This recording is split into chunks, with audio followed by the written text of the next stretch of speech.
Hi everyone, welcome back to my channel, Keith Wins Vlog, and we're here today to do another video presentation. You saw earlier with the initial video or presentation, it says there, an apple a day keeps the doctor away. So yan ang magiging topic ko.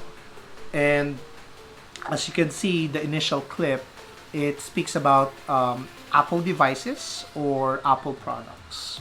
So yan yung magiging topic ko ngayon. And the reason why I chose that, or why I chose Apple products, mainly, and maybe this is me, is because madali siyang manavigate. That's one. And two, madali siyang i-set up. And three, maybe, is because it's very friendly user siya. And I'm not disregarding Android devices. Siguro lang, hirap lang ako sa Android.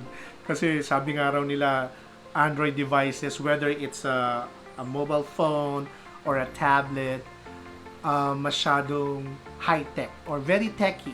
So, sabi nga nila pang mga techy person yon. Kasi even me, I'm having a hard time just saving the contacts. As I remembered when I helped my sister when she got her Android phone. So that will be my topic for today, and I'll discuss it to you why I chose Apple devices. And as I remembered, way back 2003 or 2004, that's wherein it started my Apple journey. So without further ado, and before we begin, I just want to say thank you to all my subscribers who continually supporting my channel, my viewers, and also please do not forget to like this video and subscribe my channel. And if you want to receive some new upload videos, you can also hit the bell notification. So let's start and let's begin. Okay, so let's start first with my first Apple product. Yeah, as I remembered, this is way back 2003 going 2004, I believe. So ito siya. This is what we call the iPad mini. I don't know if you can still remember. Originally, yung first MP3 player ng Apple is yung Ipod. Remember the white one? Ito yun. Yung white, you remember? So, after nyon, when it became successful, kasi it can in-store 1,000 songs.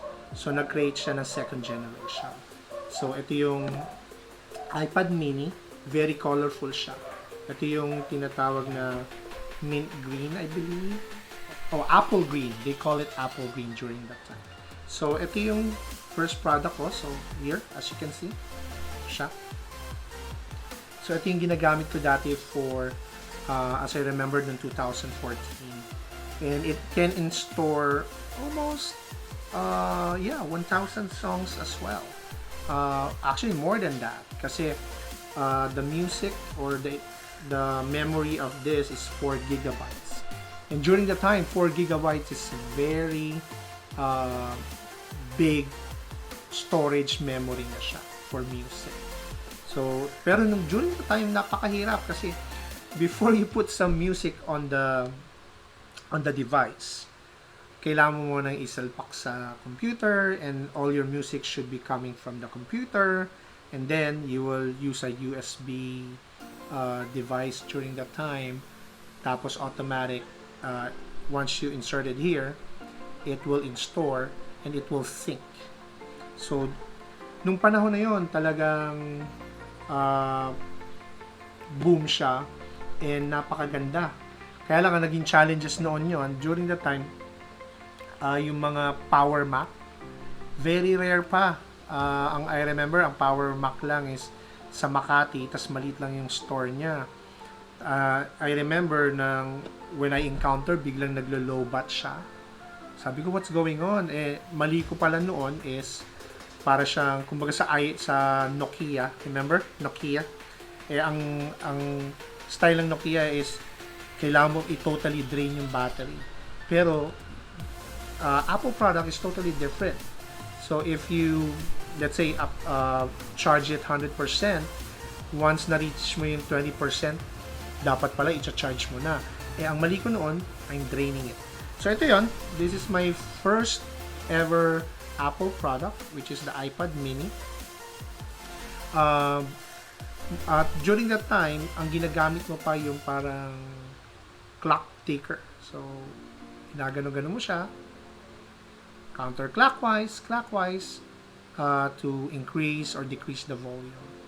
So, ang tagal ko rin ginamit to. As I remember, ginamit ko to from 2003 hanggang 2007 to 2008.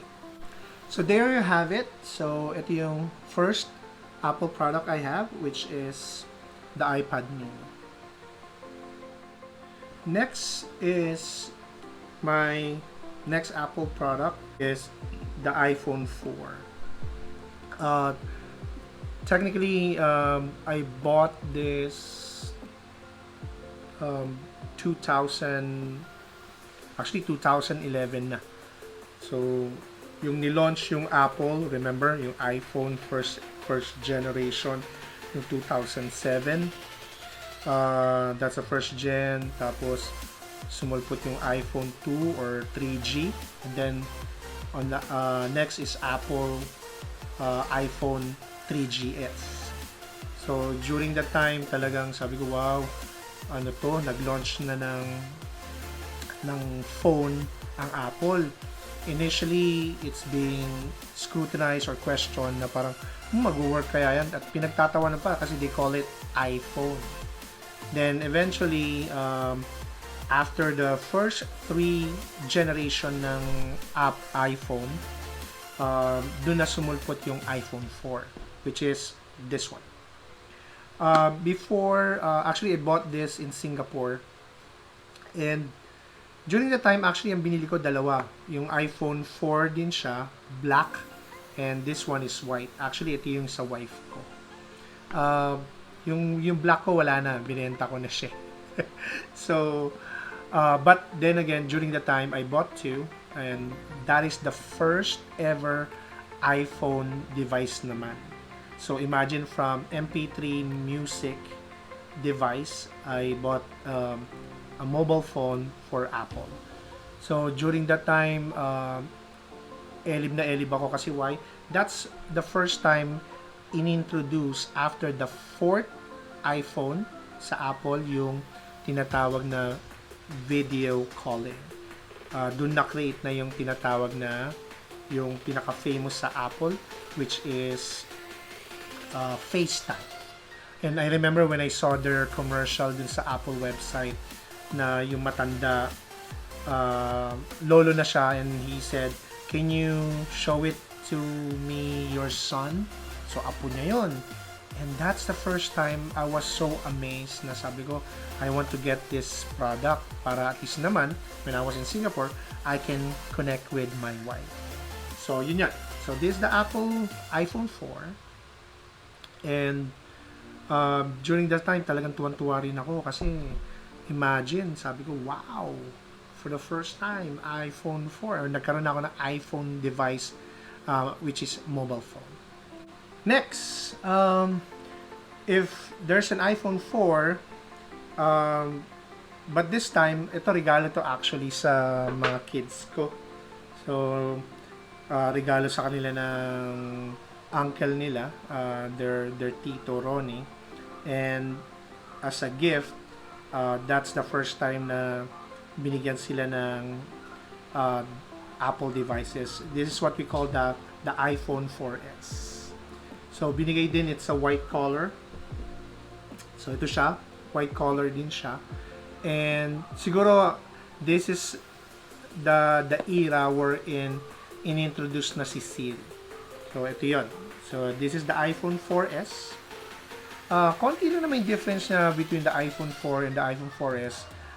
Siguro, ang two differences niya is umiba na yung iOS software. Plus, yun nga, sabi ko nga, meron ng Siri or yung parang parang cyber assistant. Okay, so next up, it's the iPad mini. So, this is the first ever na bumili ako ng tablet for iOS devices. Actually, yung nilaunch to, ito yung pinaka first ever na I can say na mura na Apple product. When they introduced, kasi remember, prior to the iPad mini, again, this is the first generation, nagkaroon ng iPad. Yung malaking version na yun yung first ever na nilaunch nilang tablet for iOS devices. Ang mahal nyo that time, parang nagre-range 20k plus. Then, eventually, nilaunch nila to. At imagine, yung first iPad mini lang nilaunch, it only cost you, I remember, 14k lang that time. So, mura na. Introductory na device which is 16 gigabytes. Malaking tulong siya. Kaya ito yung una kong iPad mini or tablet for iOS.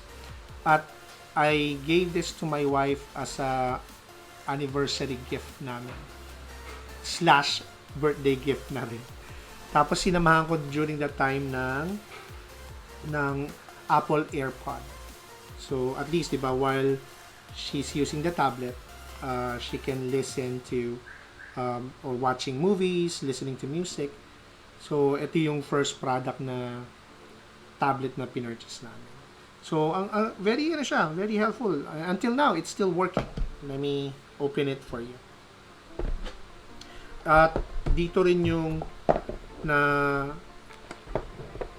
tuwan-tuwa ako kasi at least medyo malaki yung screen. So ito siya. So ganito pa dati yung space gray noon, medyo talagang dark. And when they launched also the AirPod, ito yung nag-revolutionize yung mga earphones nila. So very helpful. So there you have it. Okay, so next is my iPad Air. So ito, I purchased this way back 2014, I believe. So, yung purchase ko to, sabi ko, kasi nga, yung wife ko nga, di ba, may iPad mini siya. So, the reason why I bought this, kasi when I was relocated way back in Davao, almost 3 years din ako nagstay doon, sabi ko, I need a means of communication. Kasi when I was still in Davao, ang gamit ko pa nyon, yung sinabi ko nga, yung iPhone 4 ko na kulay black na binenta ko na eventually. So, sabi ko, ang liit ng phone ko that time when it comes to doing video calls, FaceTime, or even like using the Skype. Until now, I'm using this, very helpful siya. So, this time, ginagamit ko to pang, watch YouTube, doing some editing of my vlog using my iMovie. So, ito siya. So, pag, like this one, if every time I do an edit ng mga vlog ko, so, I use my iMovie app. So, malaking tulong siya and talagang until now, it's totally working fine. And nag-enjoy ako every time I watch my video. So there you have it. The iPad Air, or the first generation or iPad Air 1. Next up is this is the first time I bought an iPhone. Also year 2014. So when I found out that Apple released a new iPhone, which is the iPhone 6. This is the first iPhone na pinalaki nila. So, kaya yun yung reason nung 2014 na introduce yun. Kaya yun din ang reason bakit yung iPhone 4 ko na black binenta ko. Plus, kaya ko rin binenta is kasi I remember ever since smart subscriber ako eh. So, usually, first introduction ng iPhone na malaki. So, may mga upfront fee or meron yung tinatawag na initial cash out. So, pero that time is 4,500 yung initial cash out lang. And then you'll get your iPhone na. So, ito siya. This is what we call the iPhone 6 Plus. So, ito na yung first iPhone na pinalaki ni Apple. So, ito siya. So, my son is using it right now. Pinamana ko na sa kanya. Until now, it's still working fine. Although, naglalag na siya. Nagkakaroon na siya ng mga konting delays when it comes to using the application. So, ito siya. Makikita nyo rito. So, my son is still using it and it's totally working fine. You can watch YouTube. You can send a text notification. There you have it. This is the iPhone 6 Plus. And by the way, on the same year then, when I purchased the iPhone 6 Plus, fortunately, and sabi ko nga, when I was relocated sa Davao, nalo ako ng price sa company namin. So, nagulat ako, ang price nila is iPad Mini 2. So, fortunately, nanalo ako ng iPad Mini 2, so hindi ko ito binili. Purely, I won this as may competition, may activity yung company namin. So, pag nag-present ka, nai-represent mo yung department mo, ito yung mga prizes. So, I won first place. So, iPad Mini 2. This time, my daughter is using it. She's using it kasi she's into sketching. So, ginagamit niya to for sketches or doing some scribbles. So, this is the iPad Mini 2. So, kaya nga natuwa ako yung napanalo ko to. At least, di ba, may iPad Mini 1 yung wife ko, which is actually ginagamit na rin ng anak ko, bunso. Tapos iPad Mini 2, my daughter's using it. And then, while I'm in Davao during that time, I'm using the iPad Air for means of communication. So, ang question, ano ginagamit ng wife ko during that time? During that time, she's still using iPhone 5, kulay puti. But eventually, nagka-problema na. Ang nangyari, yung pinaka-face ng pinaka-screen ng iPhone 5, siguro bumigay na yung battery. Tumagal din ng parang 1.5 years, going 2 years. Biglang pumutok. So, umusbong yung muka. So, eventually, sadly to say, nasira. Pero yun, binigay lang naman yun, fortunately. Hindi namin binili yun. iPhone 5, yun yung wherein lumaki rin yung screen before the iPhone 6. Kaya tuwa-tuwa ako nyon when I was still in Davao. She's using that specific iPhone 5. Next is the iPhone 7 Plus. So, ito na yung I got this and I was renewed sa carrier ko sa Smart noong 2017. So, noong 2017, I purchased it and it's free.